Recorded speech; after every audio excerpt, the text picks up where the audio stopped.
ब्रह्मसूत्र ब्रह्मसूत्र ग्रंथ में 45 पेज के ऊपर तृतीय पंक्ति है और तृतीय पंक्ति के अंतिम में आया है 2-3 शब्द अस्य इति प्रत्यक्षादि सन्निधापितस्य धर्मिणः इदमा निर्देश। मिला पंक्ति?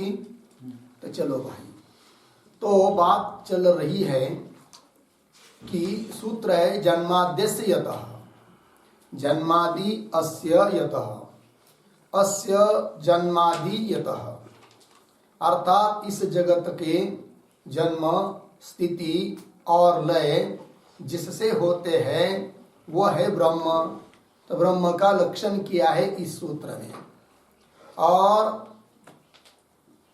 पाठ्यक्रम के अनुसार भगवान भाष्यकार जी ने इस सूत्र में आया हुआ जो प्रथम पद जन्मादि उसकी व्याख्या की, और फिर उसके बाद जो द्वितीय पद आया है अस्य, उसकी व्याख्या अब करने जा रहे हैं। ठीक, तो कह रहे हैं क्या?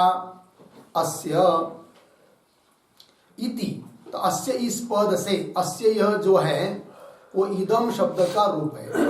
इदम शब्द का षष्ठी विभक्ति का एक वचन है अस्य, और इदम शब्द का प्रयोग वहां किया जाता है जहां पूर्ववर्ती सामने प्रत्यक्ष पदार्थ हो, उसके लिए प्रयोग किया जाता है क्या? इदम, अर्थात अस्य, वही इदम का रूप है अस्य।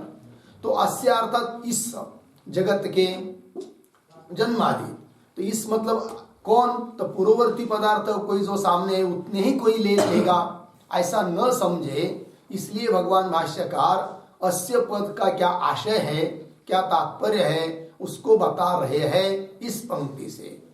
तो देखिए, अस्य इति प्रत्यक्षादि सन्निधिपातस्य धर्मिणः इदमा निर्देश।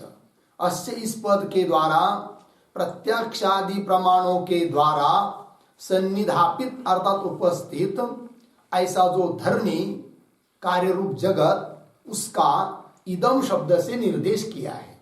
इदम अर्थात इदम का ही रूप जो अस्य, उससे समस्त कार्य वर्ग का निर्देश किया है, ऐसा कह रहे हैं। ठीक है, तो ये जो पंक्ति शुरू हुई अस्य इति, उसके पहले एक अवतरणिका के रूप में वाक्य लिखेंगे तो भाष्यकार भगवान का आशय समझ में आ जाएगा। लिखते हैं इदमः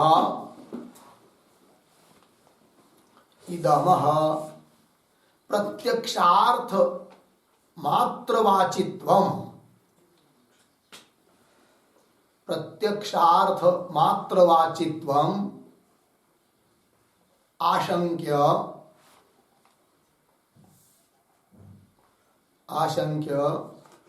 प्रत्यक्षार्थ मात्रवाचित्वम आशंक्य उपस्थित सर्व कार्यवाचित्वम, उपस्थित सर्व कार्यवाचित्वम आह अस्य इति। ठीक, उपस्थित सर्व कार्यवाचित्वम आह अस्य इति। अर्थ देखिए भाई, तो कोई ये न समझे कि अस्य शब्द का प्रयोग किया है सूत्रकार ने, इसका मतलब प्रत्यक्ष जितना है उतना ही लेना, ऐसा कोई न समझे। इसलिए भगवान भाष्यकार ऐसी व्याख्या करने जा रहे कि जिससे उपस्थित सभी कार्य वर्ग ले उसमें, उसके अंतर्गत अस्य शब्द से लिया जाएंगे, ऐसी व्याख्या। तो क्या किया? तो वही कर रहे अस्य इति भाष्य में। प्रत्यक्षादि सन्निधिपातस्य मतलब क्या? सन्निधिपातस्य मतलब क्या?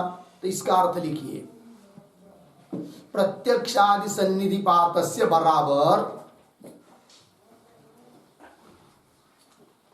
मूल शब्द आया ना, प्रत्यक्षादि सन्निधिपातस्य सन्निधापितस्य बराबर प्रत्यक्षादि प्रमाणैः,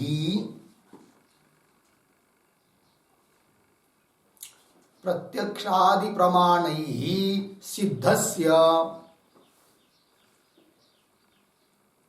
प्रत्यक्षादि प्रमाणैः सिद्धस्य समस्त कार्यमात्रस्य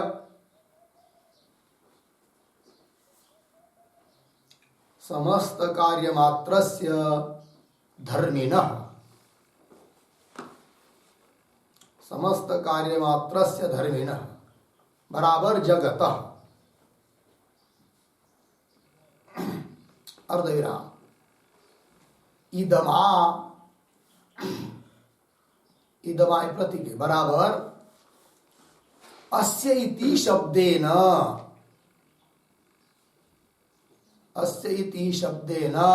निर्देशः प्रतीक बराबर उल्लेखः अस्ति।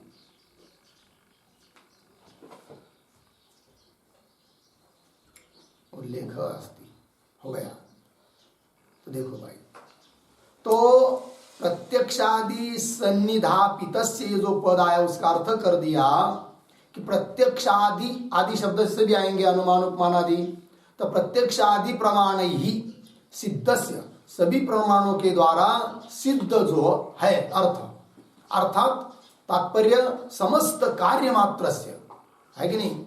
तो ब्रह्म से भिन्न सब अनात्मा वर्ग में माया को छोड़कर जितना भी माया का कार्य है वो सब लेना, क्योंकि माया तो कैसी है अनादि है वो है कि नहीं, वो कार्य नहीं है। तो आस्य शब्द से लेना है समस्त भूत भौतिक प्रपंच समस्त कार्यस्य अर्थात जगत का जो कारण है वो है ब्रह्म, ये कहना है। अस्य इत्यत्र लग गया ना। तो प्रत्यक्षादि प्रमाण सिद्धस्य समस्त कार्य मात्रस्य धर्मिणः अर्थात जगत उसका निर्देश किया है इदम शब्द से। इदमा भाष्य में आया है प्रतीक, उसका अर्थ कर दिया अस्य इति शब्देन, क्योंकि इदम का ही रूप है कौन अस्य। तो अस्य इति शब्देन निर्देशार्थक उल्लेख किया गया है। चलिए भाष्य में अस्य इति प्रत्यक्षादि सन्निधापितस्य धर्मिणा इदमा निर्देश हो गया। तो बोलेंगे ठीक है कोई बात नहीं। अब इदम शब्द का षष्ठी का रूप बन गया अस्य, अर्थात इदम है आगे षष्ठी विभक्ति आई है। तो षष्ठी विभक्ति जो आई है उस विभक्ति का क्या अर्थ है, तो उसका भी अर्थ बता रहे भगवान भाष्यकार। तो षष्ठी जन्मादि धर्म संबंधार्थ में षष्ठी हुई है कि नहीं। तो इदम शब्द का अर्थ हुआ जगत और उसके बाद आई षष्ठी, तो षष्ठी का अर्थ हुआ संबंध, ठीक है ना। तो जगत के संबंधी जो जन्मादि, क्योंकि आगे पद आया है कौन जन्मादि सूत्र में है कि नहीं। अस्य जन्मादि यत यान्वय हुआ कि नहीं। तो अस्य मतलब अस्य में दो अंश प्रत्यय और प्रकृति। तो प्रकृति हुआ कौन इदम, उसके बाद आगे आया प्रत्यय कौन षष्ठी है कि नहीं। उसके बाद जन्मादि। तो इदम अर्थात ये समस्त जगत कार्यवर्ग और उस कार्यवर्ग के संबंधी जो सब कौन जन्मादि, ये बताने के लिए षष्ठी आई है, ठीक है ना। तो जगत के संबंधी जो जन्मादिक है उन सब समस्त जगत के जन्मादिक के लिए, जगत की उत्पत्ति इत्यादि के लिए जो कारण है वो ब्रह्म है, ये कहना है। लग गया अर्थ जी। अब ऐसा क्यों बताया षष्ठी का अर्थ संबंध है करके, इसलिए कि इस जगत में जैसे घट पट आदि इनका जन्म होता है तो मान्य ही है, किंतु कोई लोग बोलते हैं कि आकाश वगैरह ये नित्य है, उनका तो जन्म हुआ ही नहीं है, तो आकाश यदि को छोड़कर आ जाएगा, ऐसा कोई न समझे। इसलिए कह दिया कि षष्ठी जन्मादि धर्म संबंधार्थ, अर्थात आकाश आदि जो है वे उनका भी जन्म हुआ है, अर्थात जितना भी कार्य वर्ग है भूत भौतिक प्रपंच सबका जन्म अर्थात उत्पत्ति, सबकी उत्पत्ति हुई है। अतः आकाश आदि को कोई नित्य न समझे, उनकी भी उत्पत्ति हुई है और समस्त कार्य वर्ग का जो कारण है वो ब्रह्म है, इस बात को बताना है। इसलिए कहा षष्ठी जन्मादि धर्म संबंधार्थ, जन्मादिक रूप जो जन्म यही धर्म, तो जन्म स्थिति लय धर्म हुए और इस धर्म का संबंध इस जगत के साथ है, आकाश आदि समस्त प्रपंच के साथ है। इस बात को बताने के लिए षष्ठी आई है अस्य इस शब्द में। तो षष्ठी जन्मादि धर्म संबंधार्था, इस पर एक वाक्य लिखेंगे। अस्य इति, अस्य इत्यत्र, अस्य इत्यत्र इदं शब्दोत्तरा, इदं शब्दोत्तरा, इदं शब्दोत्तरा षष्ठी, षष्ठी वियदादि भूतानाम अपि, वियदादि भूतानाम अपि जन्मादि संबंधः अस्ति, जन्मादि संबंधः अस्ति, अर्धविराम इति द्योतयति इत्यर्थः, इति द्योतयति इत्यर्थः। ठीक है, देखो भाई अर्थ। तो अस्य इत्यत्र, अस्य इस पद में इदम शब्द के बाद, इदम शब्दोत्तरा, इदम शब्द के बाद जो षष्ठी आई है वो क्या कहती है? तो वियदादि, वियद आकाश, आकाश आदि भूतानाम अपि जन्मादि संबंध अस्ति, आकाश आदि भूतों के साथ भी जन्म का संबंध है, अर्थात उनकी भी उत्पत्ति हुई है। वेदांत मत में आकाश आदि, आकाश की भी क्या है? उत्पत्ति है। नहीं है आकाश की उत्पत्ति मानते नहीं है, आकाश काल वगैरह कुछ पदार्थों को वो लोग नित्य कहते हैं। वेदांत मत में क्या आकाश आदि प्रपंच भी क्या है? उसकी भी उत्पत्ति हुई है। तो वही कहा वेदादि भूतानामपि जन्मादि संबंध अस्ति इति द्योतयति का कौन? षष्ठी, षष्ठी विभक्ति द्योतित कर रही है, प्रति बता रही है। ठीक है, आगे चलिए अब भाष्य में। षष्ठी जन्मादि धर्म संबंधार्थ लगे इतना, तो अस्य पद की भी व्याख्या हुई। सूत्र में 3 पद है, जन्मादि अस्य यतः, तो जन्मादि की व्याख्या हुई, अस्य की व्याख्या हुई, उसके बाद पद आता है यतः। तो यतः पद की व्याख्या करने जा रहे भगवान भाष्यकार। तो पंक्ति देखिए, यतः इति कारण निर्देश, यतः पद ने किसका निर्देश कर दिया है? कारण का निर्देश किया है। तो जगत के जन्मादिकों का जो कारण है वो ब्रह्म है। तो कारण शब्द, कारण अर्थ कहां से आया? यतः शब्द से आया, क्योंकि यतः शब्द ने कारण का निर्देश किया है। वही कहा यतः इति कारण निर्देश, लग गया जी। तो यतः इति कारण निर्देश आया ना, उस पर भी लिखते एक वाक्य, जगत जन्मादि कारणत्वम, जगत जन्मादि, जगत जन्मादि कारणत्वम ब्रह्मणः लक्षणम, ब्रह्मणः लक्षणम इत्यर्थः। पूर्ण विराम, पूर्ण विराम। यत् शब्देन, यत् शब्देन सत्यम, सत्यम ज्ञानम अनंतम, अनंतम सत्यम ज्ञानम अनंतम आनंद रूपम वस्तु उच्यते, आनंद रूपम वस्तु उच्यते। पूर्ण विराम। आनंदात ही एव, उद्धरण चिन्ह में इस पद को, आनंदात ही एव उद्धरण चिन्ह बन, इति निर्णितत्वात्, इति निर्णितत्वात्। ठीक है, हो गया अर्थ। देखो भाई, तो ये तो शब्द ने कारण का निर्देश किया है, तब क्या बन जाता है? ब्रह्म का लक्षण बन जाता है। कैसे? तो बता दिया, जगत जन्मादि कारणत्वम, कारणत्व कहां से आया? यत शब्द से आया।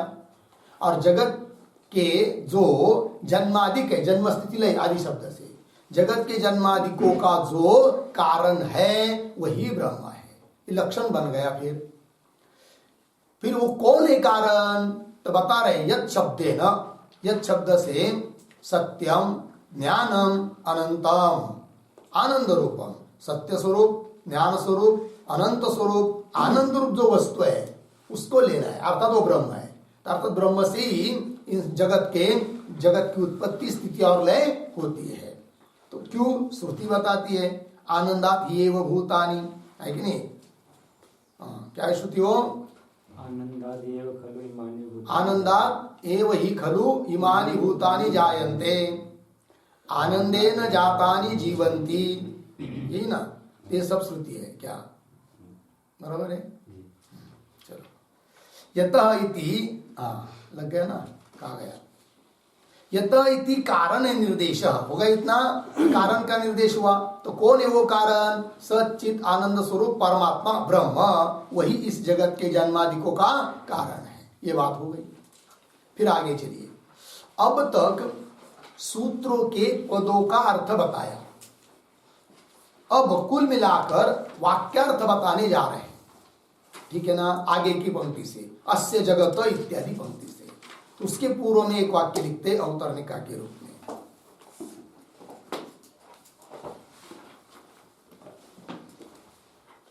पदार्थम उक्त्वा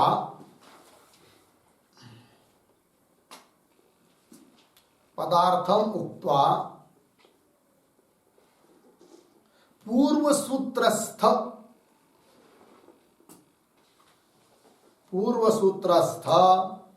ब्रह्म पदानुषंगेन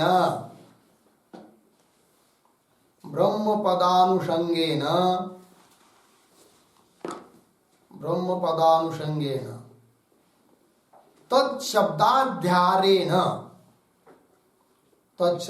अध्याहारेण च सूत्रवाक्यार्थम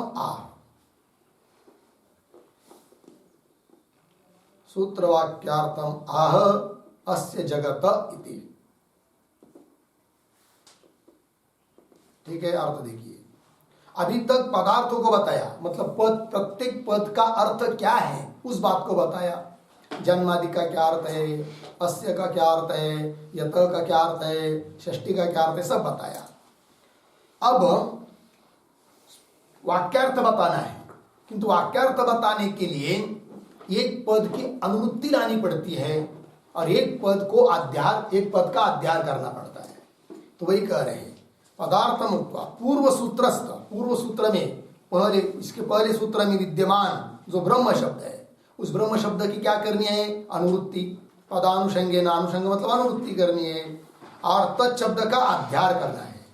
तो दो शब्द और जोड़कर और सूत्रस्थ 3 शब्द मिलाकर वाक्यार्थ अर्थात सूत्र रूप वाक्य का अर्थ बताना है, उसको बताने जा रहे अभी भाष्यकार।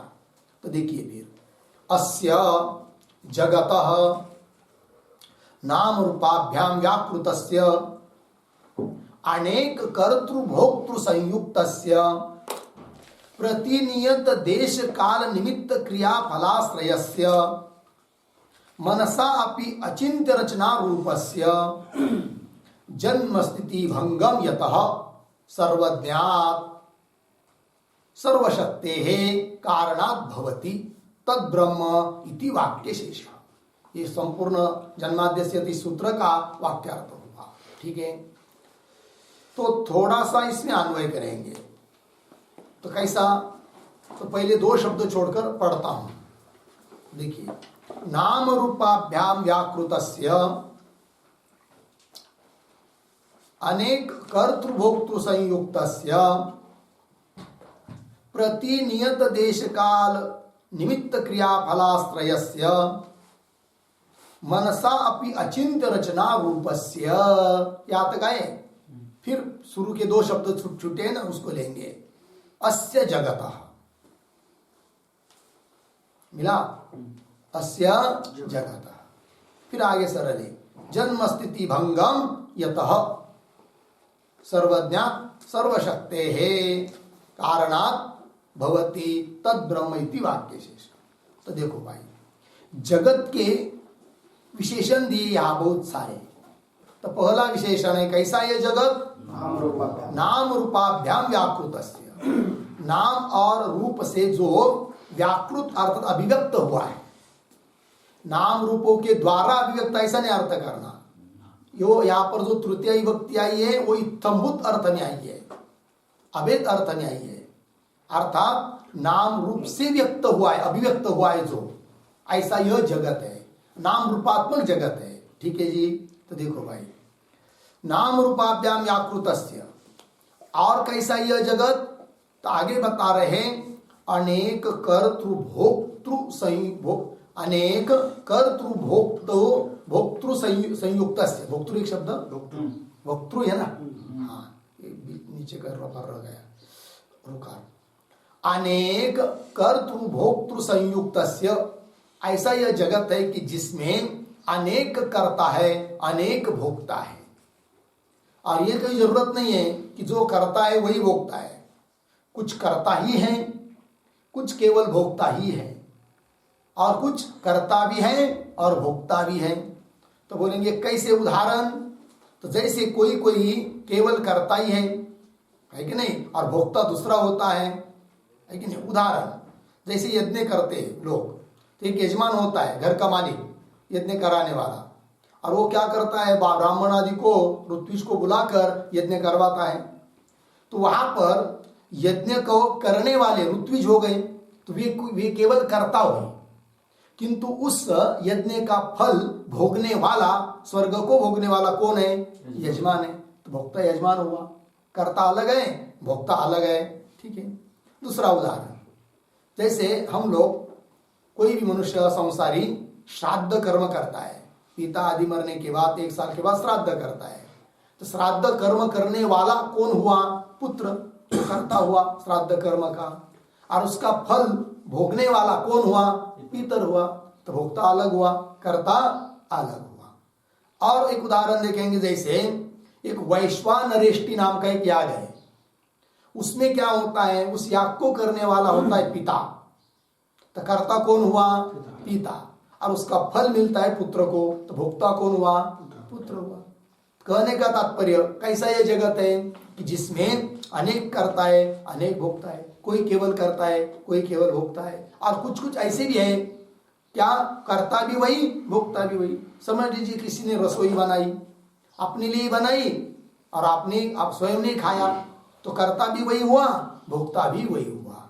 इस प्रकार का ये जगत कैसा है कि जिसमें अनेक कर्ता है, अनेक भोक्ता है, और अनेक कर्ता और अनेक भोक्ता से संयुक्त युक्त है यह कौन, जगत। ऐसा ये जगत है। ये दूसरा विशेषण हुआ जगत का। तो पंक्ति देखिए, अनेक कर्तृ भोक्तृ संयुक्त, लगा इतना। और तीसरा विशेषण, प्रतिनियत देश काल निमित्त क्रिया फलाश्रयस्य, ऐसा ही जगत है। ये भी एक विशेषण हुआ। इसका विग्रह थोड़ा लिख लेते हैं। तो लिखते हैं, प्रतिनियतानि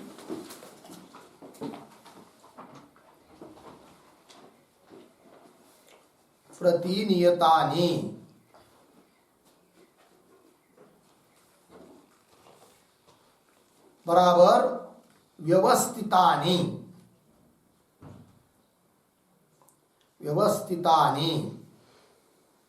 देश काल निमित्तानि,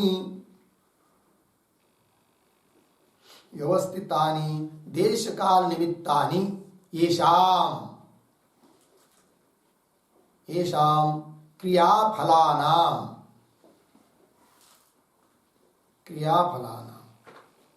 तदाश्रयस्य,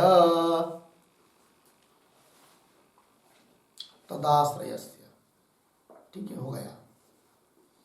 येषाम क्रियाफलानि तदाश्रयस्य, ठीक है जी। अर्थ देखिए, तो प्रतिनियत है अर्थात व्यवस्थित है, क्या, देश काल निमित्त है कि नहीं, ये शाम जिन क्रियाओं में और क्रिया के फलों में, है कि नहीं, मतलब नियत है, निश्चित है कि अमुक देश में अमुक वस्तु होगी, अमुक काल में अमुक होता है कि नहीं। तो देश, प्रतिनियत देश, प्रतिनियत काल, प्रतिनियत निमित्त और प्रतिनियत क्रिया, उससे होने वाला जो फल, उसका आश्रय यह जगत है।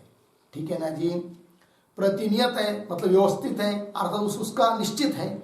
प्रतिनियत देश काल निमित्त क्रिया फलाश्रयस्य, जगतः, ये भी एक हुआ क्या, जगत का विशेषण।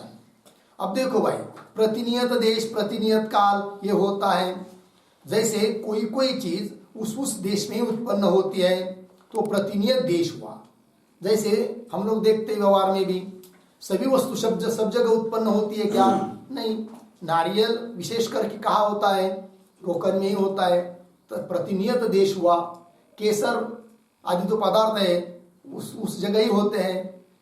सफरचंद उधर ही जाना पड़ेगा, जम्मू कश्मीर में, इधर लगाएंगे तो नहीं आएगा। मतलब क्या, उस देश में होता है वो वस्तु, ठीक है।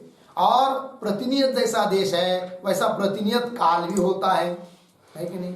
गर्मी के दिन में गेहूं को बो देंगे, आएगा क्या, नहीं आएगा, क्योंकि वो ठंडी के दिन में आता है। लग गया कि नहीं। तो उस देश उस काल में होता है, ठीक है कि नहीं। हाँ, कोयल गायन करती है, कभी भी गायन करती है क्या, वो नहीं। कब करती है, फिर जब वसंत ऋतु आता है उसी समय करती है। कहने का तात्पर्य प्रतिनियत काल, व्यवस्थित उस निश्चित काल है उस चीज का, ठीक है ना जी। ऐसा क्रिया, प्रतिनियत देश प्रतिनियत काल, लग गया जी। और उसी प्रकार प्रतिनियत क्या, क्रिया वाले भी कुछ होते हैं। जैसे ब्राह्मण यज्ञ आदि कर्म करेंगे, क्षत्रिय संरक्षण करेंगे, है कि नहीं। तो प्रतिनियत क्रिया भी हो गई, ठीक है ना। इस प्रकार प्रतिनियत देश प्रतिनियत काल प्रतिनियत निमित्त, निमित्त भी निश्चित है। जैसे घट बनाना है तो मिट्टी ही लेना पड़ेगी, वो भी विशिष्ट प्रकार की मिट्टी लेनी पड़ेगी, कोई भी मिट्टी से नहीं होगा। अथवा कोई कहेगा कि हमको घट बनाना है, कारण चाहिए, निमित्त चाहिए, तो हम तंतु से घट को बना देंगे, होगा क्या, नहीं होगा। क्योंकि घट के लिए नियत निश्चित निमित्त कौन है, मिट्टी ही है। और पट बनाना हो तो उसके लिए नियमित निमित्त कौन है, निश्चित तंतु ही है। तो प्रतिनिमित्त क्या हुआ, प्रतिनियत देश प्रतिनियत काल प्रतिनियत निमित्त प्रतिनियत क्रिया, ब्राह्मण आदि की जैसी क्रिया बताई है कि नहीं। उन सभी क्रिया इत्यादि को का जो फल, उन सब फलों का आश्रय कौन है, यह जगत है। अर्थात इस जगत में उस देश में उस काल में उस निमित्त से वो चीज बन रही है, हो रही है, ऐसा यह जगत है। ये एक विशेषण हुआ जगत का, लग गया जी। तो कितने विशेषण हुए, नाम रूपाभ्याम आकृत से अनेक कर्तृभोक्तृ संयुक्त से 2, प्रतिनियत देश काल निमित्त क्रिया फलाश्रय से 3, और एक बता रहे मनसा अपि अचिंत्य रचना रूपस्य अस्य जगत। ऐसा ये जगत है कि जिसका चिंतन मन से भी कर नहीं सकते हम लोग, है कि नहीं। साक्षात प्रत्यक्ष तो बात बहुत दूर की हुई, मन से भी केवल कल्पना करते जाएंगे तो भी जिसकी कल्पना हो नहीं सकती, चिंतन हो नहीं सकता। अर्थात इस इतना बड़ा इस जगत को उत्पन्न करने वाला कोई सामान्य जीव नहीं हो सकता है। वो कौन है फिर, सर्वज्ञ ईश्वर परमात्मा ब्रह्म ही है। ये बात सिद्ध हो जाती है। तो वही मनसा अपि अचिंत्य रचना रूपस्य अस्य जगतः, इस प्रकार का जो जगत कि जिसका चिंतन मन से भी नहीं हो सकता, उस जगत के आगे जन्म स्थिति भंगम, जन्म स्थिति और भंग, भंग मतलब लय, यतः मतलब यतः सर्वज्ञात सर्वशक्ति कारण, जिस सर्वज्ञ और सर्वशक्तिमान कारण से होता है। क्योंकि इतने बड़ी जगत का निर्माण करने वाला एक तो कौन चाहिए, सर्वज्ञ चाहिए। अल्पज्ञ जीव का काम नहीं है कि नहीं। क्योंकि जिस कार्य को उत्पन्न करना होता है उस कार्य को पहले से चिंतन करना पड़ता है, तब उस कार्य की अभिव्यक्ति की जा सकती है। जैसे कुलाल घट को बनाता है तो बनाने के पहले मन में वो सोचता है कि आज कितने बड़े घट बनाना है, कितने बनाने, कितनी संख्या में बनाना है, कितने आकार, कैसे आकार के बनाने हैं, है कि नहीं। घट बनाना है या क्या वो कुल्लड़ दीपक या क्या बनाना है, कैसे बनाना है, वो सब पहले क्या है, सोचता है, चिंतन करता है, तब बनाता है। उस प्रकार इतना बड़ा ये समस्त जगत कि जिसका चिंतन हम मन से भी नहीं कर सकते, तो किस कारण से क्या बनेगा इसको हम जान सकते हैं क्या, नहीं। और कोई जानकर ही बनाता है तो जो है वो बनाने वाला वो कैसा होना चाहिए, सर्वज्ञ होना चाहिए। वही सर्वज्ञ कौन है, ईश्वर है। तो वही करे यतः सर्वज्ञात सर्वशक्ति, पुनः सर्वज्ञ होकर भी यदि उसमें शक्ति नहीं होगी तो भी काम नहीं बनेगा। कोई व्यक्ति, एखादा व्यक्ति है बहुत बुद्धिमान है कि नहीं, सब कुछ भी कर सकता है, किंतु करने का सामर्थ्य शरीर में नहीं है तो कार्य कर नहीं सकता। ज्ञान होने पर भी तो सर्वशक्ति भी चाहिए, सर्वज्ञ भी चाहिए, जानता भी चाहिए और सर्वशक्ति भी उसमें होनी चाहिए। तो ऐसा जो कारण है वही परमात्मा है, ब्रह्म है, उससे इस जगत की उत्पत्ति हुई है। तो वही कह रहे सर्वशक्ति है कारणात् भवति, ऐसा जो है तद ब्रह्म, वो है ब्रह्म। तो तत् शब्द का अध्ययन किया, ब्रह्म शब्द की अनुवृत्ति लाई, तब उस सूत्र रूप वाक्य का अर्थ पूरा हुआ। ठीक है ना। तो देखो इस वाक्य में सब पद आ गए, कौन कौन, अस्य, तो अस्य का जगत, तो जगत का किस प्रकार का वो भी बताया, और जन्म स्थिति भंगम लिया अर्थात जन्मादि पद आया, और यतः आया, तो वाक्यार्थ पूरा हुआ। ठीक है। तो सर्वज्ञात सर्वशक्ति कारणात् भवति तद ब्रह्म इति वाक्य शेष। ठीक है। वाक्य शेष मतलब वाक्य पूर्ति के लिए तद और ब्रह्म को ले लिया। ठीक, आगे चलिए। आगे पद है, वाक्य है अन्येषामपि भाव विकाराणाम त्रिषु एव अंतर्भावः इति जन्म स्थिति नाशानाम इह ग्रहणम। ठीक है जी। देखो भाई, अब प्रश्न उपस्थित होता है, क्या सूत्र जो है जन्माद्यस्यत, उस सूत्र में घटकीभूत पद जो जन्मादि उसका समास करके और जन्मादि शब्द से क्या लिया, केवल स्थिति और भंग, तो तीन बात हो गई। तद्गुण समिज्ञान बहुव्रीहि समास करके जन्म स्थिति और लय तीन ही लिया, किंतु जन्मादि पद से कितने आते हैं जी विकार, 6। भाव विकार, भाव पदार्थों के विकार कितने बताए जाते हैं, 6। कौन कौन, जायते 1, अस्ति 2, विपरिणमते 3, वर्धते 4, अपक्षीयते 5 और विनश्यति 6। 6 विकार है। ठीक है ना जी। जन्म, उसके बाद स्थिति, उसके बाद विपरिणाम, वृद्धि, अपक्षय और विनाश, ये सब होता है। और यहाँ पर फिर आपने सूत्रस्थ जन्मादि पद से तो जन्म स्थिति लय इतना ही लिया, स्थिति और लय ही लिया, और बाकी के विकार क्यों नहीं लिया, भाव विकार 6 को ही लेना चाहिए था, क्यों नहीं लिया, ये प्रश्न उपस्थित होगा कि नहीं। तो उसका उत्तर दे रहे क्यों नहीं लिया। तो वही कर रहे अन्येषामपि भाव विकाराणाम, अन्य जो भाव विकार है अर्थात इन 3 को छोड़कर बाकी के बचे हुए जो भाव विकार है उनका त्रिषु एव अंतर्भाव, इन 3 में ही अंतर्भाव है। ठीक है ना। अब किसमें किसका अंतर्भाव है भाई, तो उस पर उसके लिए एक वाक्य लिखिए, त्रिषु एव अंतर्भाव पद आया कि नहीं, तो उस पर वृद्धि परिणामयोः,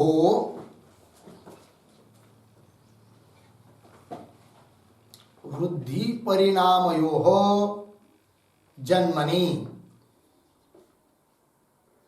वृद्धि परिणामयोः जन्मनि अर्धविराम, अपक्षयस्य नाशे अंतर्भावः इति भावः। ठीक है। चलो भाई, अपक्षयस्य नाशे अंतर्भावः, तो ध्यान दीजिए। तो 6 विकार है कि नहीं, कौन कौन 6, जायते मतलब जन्म, अस्ति, अस्ति शब्द से लिया यहाँ पर स्थिति, अस्ति मतलब सत्ता अर्थात स्थिति, तो सूत्र में जन्मादिपद से 3 लिया है कि नहीं, जन्म स्थिति लय, तो जन्म 1 हुआ, और अस्ति पद से जिधर उधर जो कहा है वो स्थिति पद से इधर कह दिया। ठीक है कि नहीं।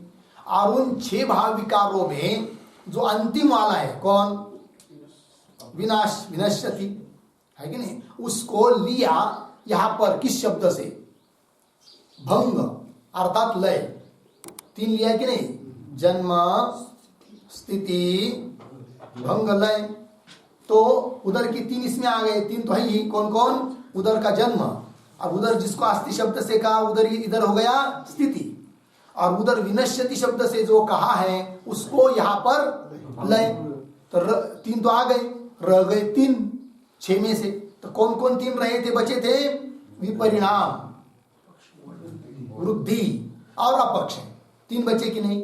अभी 3 का इन 3 में अंतर्भाव कर लेते हैं, ठीक है। तो उन तीनों का इन तीनों में अंतर्भाव करना है, तो किसका किस में, तो आपको लिख के दिया। तो उन बचे हुए तीनों में से जो वृद्धि और परिणाम है, इनका अंतर्भाव कर लेते किस में, जन्म में। क्योंकि परिणाम क्या होता है, परिणाम मतलब अन्यथा भाव, अलग से होना, तो वो एक प्रकार से उत्पत्ति हुई, अतः उसका अंतर्भाव कर लिया जन्म में। और वृद्धि मतलब बढ़ना, बढ़ना मतलब क्या है, वो जन्म ही एक प्रकार से उत्पत्ति है, अतः उसका भी अंतर्भाव कर लिया किसमें, जन्म में, हो गया। और बचा कौन फिर, अपक्ष है। अपक्ष है मतलब क्या, कम होते जाना, जीत कम होते जाना है कि नहीं, उसको मतलब क्या होना, नाश होते जाना है। अतः अपक्षय का अंतर्भाव कर लिया किसमें, नाश में, ठीक है ना। तो 3 में अंतर्भाव कर लिया उन तीनों का। तो वही अन्येषामपि भाव विकाराणाम त्रिषु एव अंतर्भाव इति, ऐसा करने से जन्म स्थिति नाशानाम यह ग्रहण, इसलिए जन्म स्थिति और नाश इन तीनों का ही यहाँ पर ग्रहण किया है। लग गया जी। अब प्रश्न उपस्थित होगा क्या, कि इतना क्यों प्रयास करना, 3 ही बताना, 3 नहीं बताना, और बचे हुए 3 का अंतर्भाव इन 3 में ही करना, इतना सब प्रयास करने की क्या जरूरत है। सीधा जन्मादिपद सूत्र में आया है, तो जन्मादि से 6 भाव विकार ले लो, फिर अर्थ हो जाएगा। जन्मादि 6 भाव विकारों का जो कारण है वो ब्रह्म। तो भाष्यकार भगवान उत्तर दे रहे, यदि जन्मादि इस आदि पद से बाकी के सभी विकार लेते, 6 भाव विकार लेते, तो ब्रह्म का लक्षण नहीं हो पाता। लक्षण करने जा रहे ब्रह्म का, और लक्षण हो जाता पंचमहाभूतों का। करने चले गणपति, बनाने के लिए चले गणपति, और बन गया मारुति, ऐसा हो जाता। ऐसा न हो, इसलिए उन जन्मादि पद से 6 भाव विकार नहीं लिया। कितने लिया फिर, 3 ही लिया। तो बोलेंगे समझ लीजिए, थोड़ी देर के लिए ले लेते 6 भाव विकार जन्मादि पद से, तो कैसा वो भूतों का लक्षण बन जाता, पंचभूतों का, और ब्रह्म का नहीं बनता। कैसा, ये बताओ जरा सा। तो उसको बता रहे भगवान भाष्यकार अगले पंक्ति में, यास्क पठिताना, मेरा पंक्ति, तो यास्क मुनि के द्वारा बताए गए 6 भाव विकार, इसलिए उनका नाम आया यास्क, ठीक है जी। तो यास्क पठितानाम तो जायते अस्ति इत्यादि नाम ग्रहणे, है नहीं, जायते अस्ति इत्यादि 6 भावों का, 6 भाव विकारों का, भाव पदार्थ के 6 विकारों का यदि ग्रहण करते, ग्रहण करते, तो तेषाम भाव विकाराणाम जगत, आगे क्या है, स्थिति काले संभाव्यमानत्वात् मूल कारणात् उत्पत्ति स्थिति नाशानाम,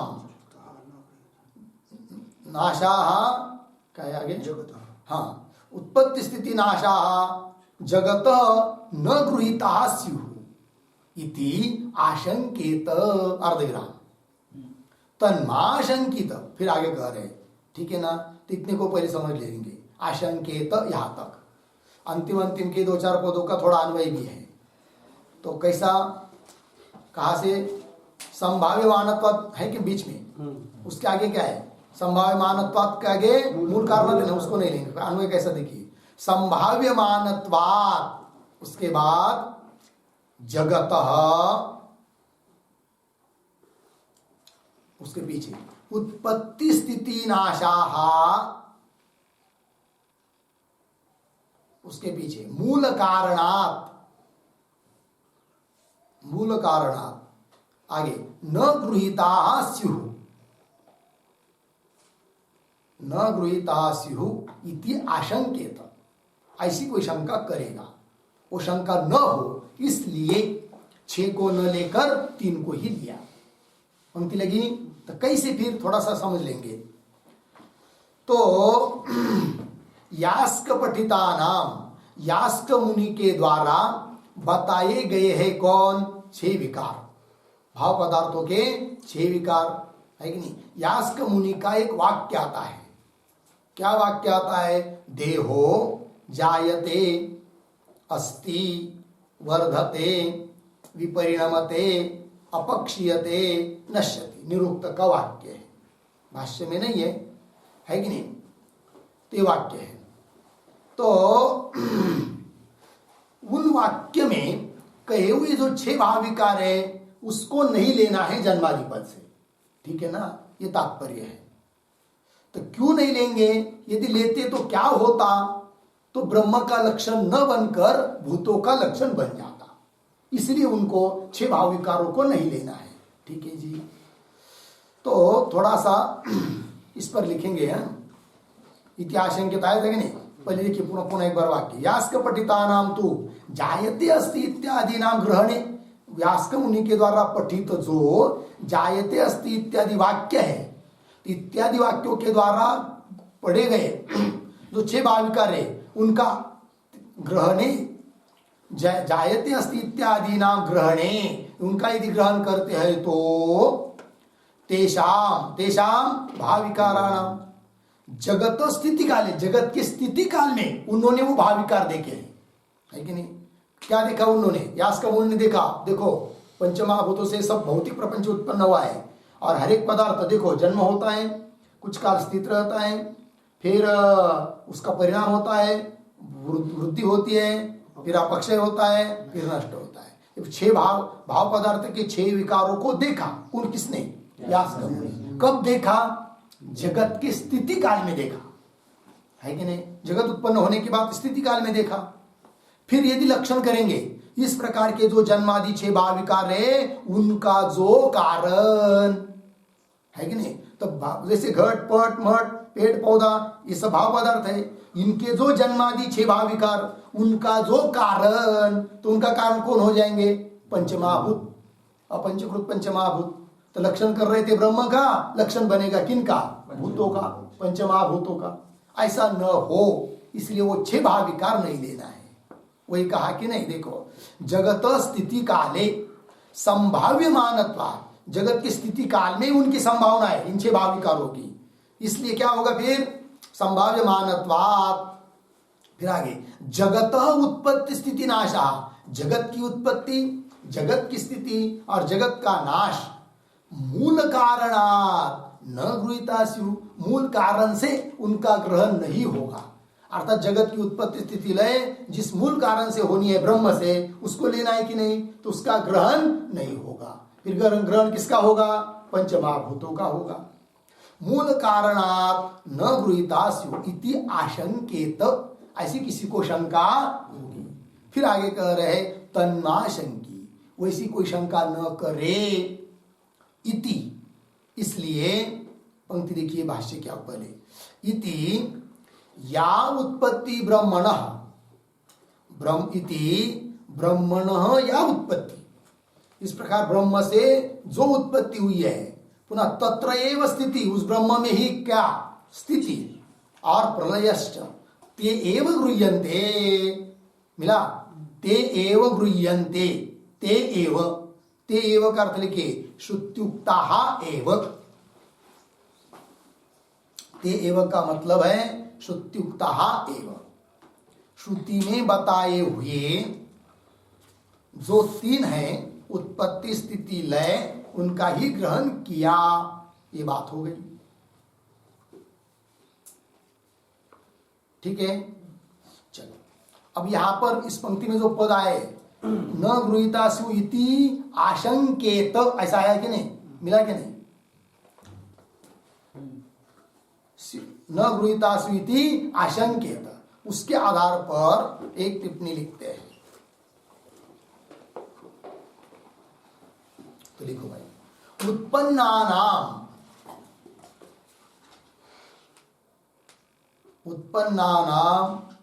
महाभूतानां स्थिति काले, उत्पन्नानां महाभूतानां स्थिति काले भौतिकेषु पदार्थेषु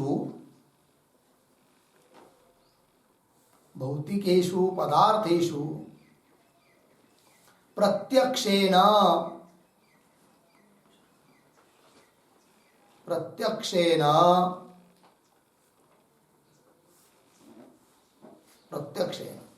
जन्मादि षट्कम, जन्मादि षट्कम उपलभ्य, जन्मादि षट्कम उपलभ्य यास्क मुनिः, यास्क मुनिः निरुक्त वाक्यम, निरुक्त वाक्यम कौंस में लिखिए देहो जायते, देहो जायते अस्ति वर्धते, अस्ति वर्धते विपरिणमते, विपरिणमते अपक्षीयते नश्यति। ये निरुक्त का वाक्य है 1-1-3 कौंस बंद। फिर आगे चकार, चकार बराबर कृतवान, कृतवान अर्धविराम। तन्मूलीकृत्य, तन्मूलीकृत्य जन्मादि षट्क कारणत्वम, जन्मादि षट्क कारणत्वम लक्षणम, कारणत्वम लक्षणम इति सूत्रार्थः, इति सूत्रार्थः ग्रहणे, सूत्रार्थ ग्रहणे सूत्रकृता, सूत्रकृता ब्रह्मलक्षणम, ब्रह्मलक्षणम न संगृहीतम भवति, न संगृहीतम भवति पूर्ण विराम। किंतु किंतु महाभूतानां लक्षणम, महाभूतानां लक्षणम उक्तम, लक्षणम महाभूता इति शंका स्यात्, इति शंका स्यात् अर्धविराम। सा मा भूत, सा मा भूत इति, इति ये श्रुत्युक्ताः, इति ये श्रुत्युक्ताः जन्मादयः, जन्मादयः ते एव गृह्यन्ते, ते एव गृह्यन्ते पूर्णविराम। तेन, तेन ब्रह्मणः लक्षणम्, ब्रह्मणः लक्षणम् संगृहीतम् अभवत्, संगृहीतम् अभवत् इत्यर्थः।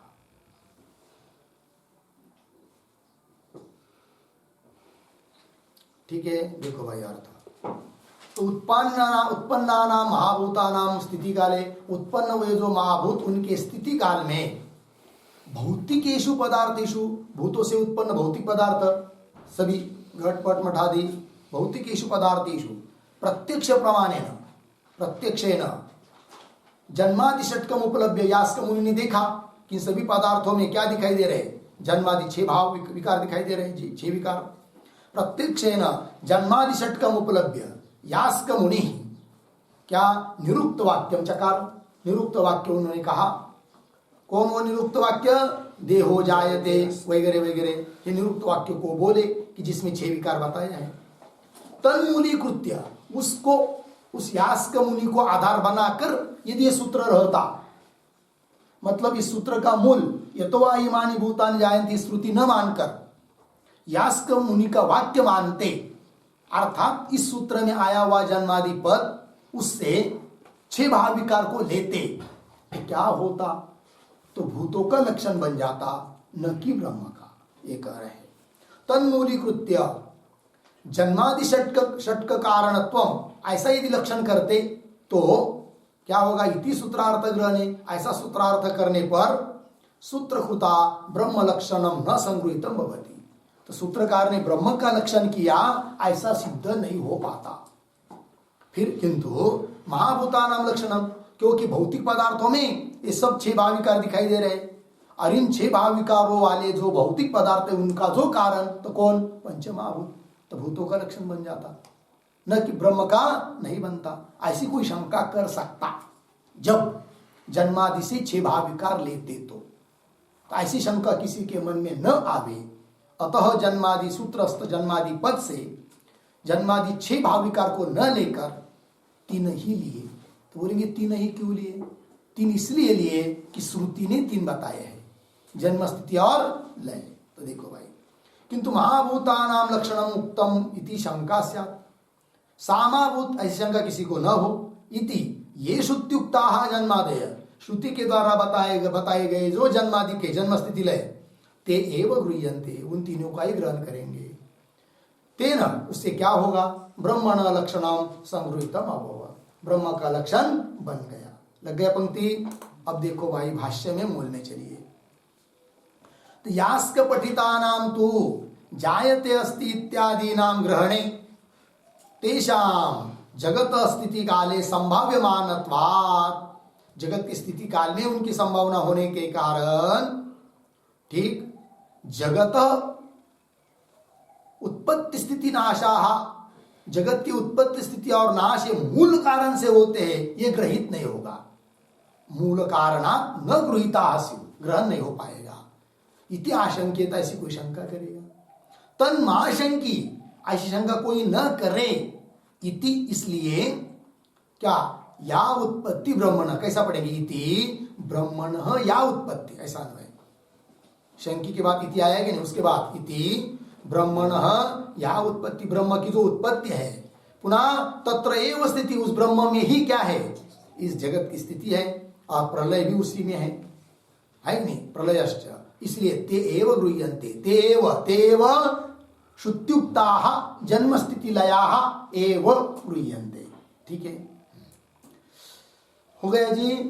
तो ये भी शंका समाधान हो गया बीच में कि 6 भाव विकार क्यों नहीं लिया, वो किसने कहा है, और फिर उनको न लेकर 3 ही क्यों लिए, और फिर बाकी के 3 को क्या करेंगे, इस सब बातों का उत्तर दिया।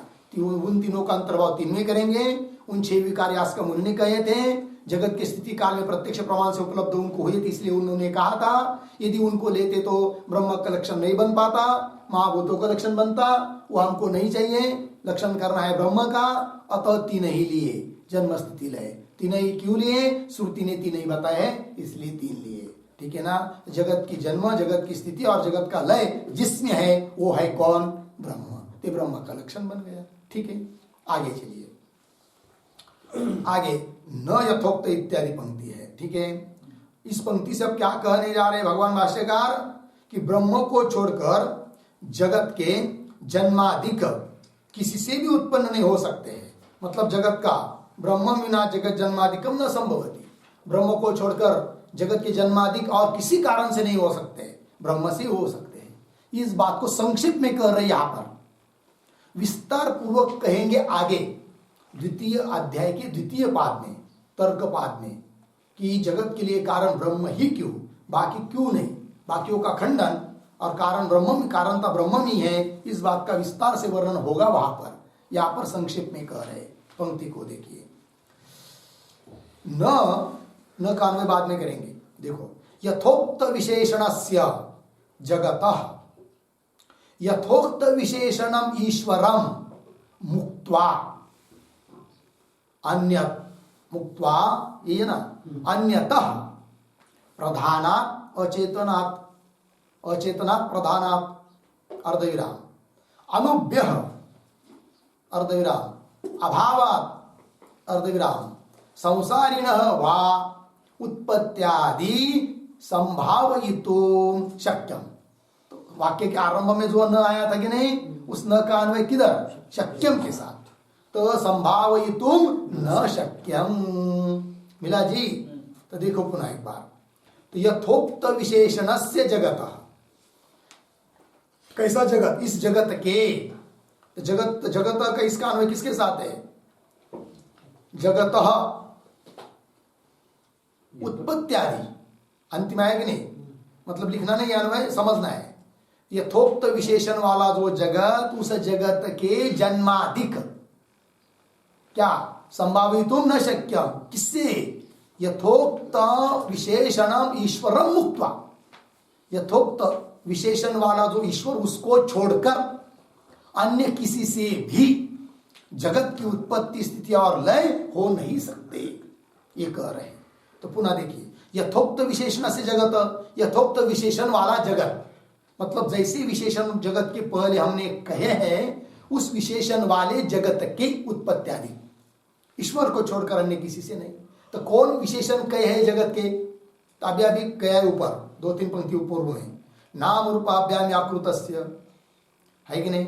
अनेक कर्तृभोक्तृ संयुक्तस्य प्रतिनियत देश काल निमित्त क्रिया फलाश्रयस्य मनसा अपे अचिंत्य रचना रूपस्य, ये सब विशेषण है किसके? जगत के। तो ऐसे यथोक्त विशेषण हुए हो, तो ऐसे विशेषण वाला जो जगत, उस जगत के उत्पत्त्यादिक ब्रह्म के बिना नहीं हो सकते। तो वही आगे कह रहे हैं, यथोक्त विशेषण से जगतः, यथोक्त विशेषणम ईश्वरम मुक्त्वा, मुक्त्वा मतलब छोड़कर, यथोक्त विशेषण वाला कौन? ईश्वर। ईश्वर के भी कुछ विशेषण बताए ऊपर। कौन विशेषण बताए यहां पर? अभी ऊपर सर्वज्ञ सर्वशक्ति है, ये विशेषण। सर्वज्ञ और सर्वशक्ति वाला ऐसा जो ईश्वर, उस ईश्वर को छोड़कर, मिला पंक्ति, यथोक्त विशेषण ईश्वरम मुक्त्वा, छोड़कर, अन्यतः मतलब अन्य किसी से भी क्या जगत की उत्पत्ति आदि हो नहीं सकती। ध्यान दीजिए भाई वाक्य में, क्या? यथोक्त विशेषण वाला जो जगत, उसके उत्पत्ति आदि, यथोक्त विशेषण वाला जो ईश्वर, उसको छोड़कर अन्य किसी से भी जगत की उत्पत्ति आदि हो नहीं सकते, ये कहा। तो बोलेंगे भाई मुक्त्वा, ईश्वर मुक्त्वा मतलब उसको छोड़कर, अन्यतः, अन्य मतलब और किससे उत्पन्न होने की संभावना है कि जिससे नहीं हो सकता, ये आपको कहना है। तो कर रहे बीच में, अन्यतः प्रधानात अचेतना, मेरा पंक्ति। तो कुछ लोग प्रधान से जगत की उत्पत्ति मानते हैं। कौन मानते? वो सांख्य लोग। प्रधान मतलब प्रकृति, 3 गुणों की साम्यावस्था प्रधान, और वो कैसे? वो अचेतन, जड़ है। जड़ प्रधान से जगत की उत्पत्ति मानते हैं सांख्य लोग। किंतु सिद्धांति कह रहे इधर भाष्यकार भगवान कि ऐसे अचेतन जड़ प्रधान से इतनी बड़ी इस विचित्र जगत की उत्पत्ति हो नहीं सकती। ये तो वो जड़ है, जड़ कारण से कैसी उत्पत्ति होगी जगत की, है कि नहीं? और जगत भी बहुत विचित्र है, इसीलिए प्रधान से उत्पत्ति नहीं हो सकती। कोई कहते हैं अनुभ्य, अणु, अणु परमाणु, तो परमाणु से जगत उत्पन्न होता है, ऐसे भी कुछ लोग कहते हैं। परमाणु से जगत उत्पन्न होता है ऐसे मानने वाले कौन है? नैयायिक लोग हैं, है कि नहीं? किंतु परमाणु से भी जगत की उत्पत्ति नहीं हो सकती है, क्योंकि परमाणु भी एक तो जड़ है और जगत बहुत विचित्र है। तो इतना बड़ा ये विचित्र जगत की रचना करने में परमाणु समर्थ नहीं है, परमाणु जड़ है, उनकी प्रवृत्ति नहीं हो सकती है, ये बात। और आगे अभावात, कुछ लोग इस जगत की उत्पत्ति मानते हैं किससे? अभाव से। अभाव मतलब शून्य, अभाव से क्या लेना है? शून्य, है कि नहीं? तो वो जो बौद्ध मतानुयायी है कुछ लोग, वो लोग क्या कहते हैं? शून्य से जगत की उत्पत्ति मानते हैं, किंतु अभाव से जगत की उत्पत्ति मानना भी ठीक, बोल कहना भी ठीक नहीं है, क्योंकि जगत भाव रूप है। अभाव से भाव की उत्पत्ति कैसी होगी, पहला प्रश्न उपस्थित होता है। और शास्त्र भी कहता है नासतो विद्यते भावो, गीता में आया है कि नहीं? क्या? असत भाव न विद्यते, असत से भाव की बात उत्पत्ति हो नहीं सकती, इसलिए अभाव से भी उत्पत्ति मानना ठीक नहीं है। और आया है छांदोग्य उपनिषद में, कथम असत असत जायते, असत सत कथम जायते, असत से सत की उत्पत्ति कैसी होगी? अर्थात नहीं होगी। लग गए जी? तो चलिए, तो इससे क्या सिद्ध हुआ? फिर पुनः दूसरी बात, जगत उत्पन्न होने के पहले शत्रु ब्रह्म ही था, ये भी श्रुति ने कहा है, सदैव सौम्येदम अग्रे आसीत। अतः असत्य अर्थात अभाव से जगत उत्पन्न होता है, ये भी कहना ठीक नहीं। फिर कुछ लोग कहते, पौराणिक लोग क्या कहते, वो संसारी न, संसारी से जगत की उत्पत्ति मानो। तो संसारी न कौन? तो संसारी न शब्द से लीजिए हिरण्यगर्भ। संसारी न अर्थात हिरण्यगर्भात्, हिरण्यगर्भ से जगत उत्पन्न होता है, ये भी नहीं कह सकते। ठीक है, तो बोलेंगे कैसे भाई? बहुत जगह तो सुना है कि भगवान ने हिरण्यगर्भ को पहले उत्पन्न किया। परमात्मा के आदि संतान है कौन? हिरण्यगर्भ, वही ब्रह्मा। फिर उसने जगत को बनाया, फिर जगत का कारण तो वही गया वो। ये कैसे? तो उसका क्या उत्तर? वस्तुतः वो कारण नहीं है हिरण्यगर्भ, वो केवल व्यवस्थापक है। क्या है? मूल कारण दूसरा ही है। ठीक है कि नहीं? क्योंकि वो स्वयं भी उत्पन्न होता है। कौन? हिरण्यगर्भ ब्रह्मा, वो भी स्वयं उत्पन्न होता है, वो भी एक जीव के जैसा ही है। तो वो भी यदि उत्पन्न होता है तो कहां से जगत को उत्पन्न करेगा? क्योंकि उसकी भी उत्पत्ति, हिरण्यगर्भ की भी उत्पत्ति श्रुति ने बताई है। क्या श्रुति है वो? यो ब्रह्मांडम विदधाति पूर्वम, जिसने क्या ब्रह्मा को उत्पन्न किया पहले, है कि नहीं? अन्य जीवों के समान ब्रह्मा हिरण्यगर्भ वो भी उत्पन्न होता है, अतः उससे भी जगत की उत्पत्ति आदि हो नहीं सकते। तो किसका बताया? अचेतन प्रधान से नहीं, परमाणुओं से नहीं, अभाव अर्थात शून्य से नहीं, और संसारी अर्थात हिरण्यगर्भ से भी नहीं। संसारी न वा उत्पत्ति आदि संभावयितुम न शक्यम। फिर किससे उत्पन्न होता है? ईश्वर से। कैसा ईश्वर? यथोक्त विशेषण वाला ईश्वर, सर्वज्ञ सर्वशक्तिमान ईश्वर, वही परमात्मा है। ठीक है। और कैसा जगत? यथोक्त विशेषण वाला जगत। उसकी उत्पत्ति किससे नहीं होगी? प्रधान से नहीं होगी, परमाणु से नहीं, अभाव से नहीं, हिरण्यगर्भ से नहीं, मतलब संसारी से नहीं। फिर किससे उत्पन्न होता है वो? ईश्वर से अर्थात ब्रह्म से। लग गया? उत्पत्ति आदि संभावयितो न शक्य। मिला पंक्ति? आगे न च स्वभावतः। क्यों? विशिष्ट देश काल निमित्तानाम यह उपादानात्। ठीक है जी। अब कुछ लोग कहते हैं कि इस प्रपंच की उत्पत्ति स्वभावतः होती है। क्या होती है? स्वभावतः होती है, किंतु वो भी कहना ठीक नहीं है। तो वाक्य देखिए कैसा पूरा होता है, न च स्वभावतः, इतना ही कहा कि नहीं? तो उस पर एक पूर्ति करने के लिए एक वाक्य लिखेंगे स्वभावतः। इसके आगे क्या होना चाहिए, मतलब लिखना नहीं, वो भाष्य में नहीं लिखने बदल करना है, हमको शेष करके वाक्य पूरा कर लेना है। तो लिखिए स्वभावतः अपि जगतः उत्पत्त्यादि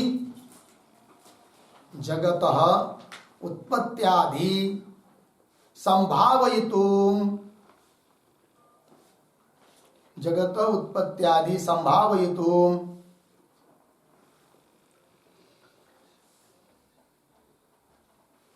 न शक्यम।